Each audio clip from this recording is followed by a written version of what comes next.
Good morning, Colonel Christina Bogoyevich with the Minnesota State Patrol.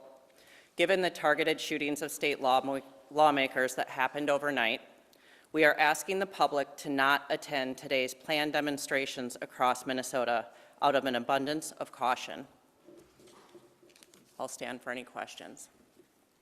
Are there reasons to believe that these events were also targeted by the person in the manifesto in the car? We don't have any direct links. However, there were some flyers that said "No Kings" within the suspect vehicle. And as we know, the planned events throughout the state of Minnesota today is a "No Kings" event. Still no update on the status of the suspect? I don't have any information on the ongoing investigation right now.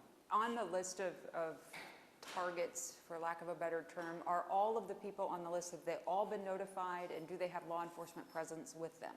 Again, that is part of the investigation right now, so I'm not going to answer those. Okay, thank you. So, well, I'm sorry, as I mentioned, we're getting to investigatory information. I'll leave that to Superintendent Evans. Yeah, and good afternoon again, everyone, or good morning. Drew Evans, Superintendent of the Minnesota Bureau of Criminal Apprehension. Superintendent, excuse me, can we have it quiet out there so everybody can hear?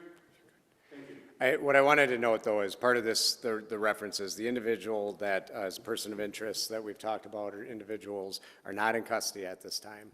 And so the reference materials that were inside of the vehicle that we saw, we have no understanding that any of the No Kings events would be targeted, but we also find it of interest to the public that these would be in there, and we want to alert everybody until we do that. Because this is such an active investigation with information not knowing right now, we feel it's an obligation to all of you and the public across the state of Minnesota to alert you of it, and that's why the Colonel made the notation of recommending people don't go today. But the individuals are not in custody yet, and so we want to make sure as that very active manhunt is underway and continues, that we make sure that we're sharing that, and that's part of why we're making the recommendation. As to that investigation and the list, we are working through that now and talking to individuals, and will continue to.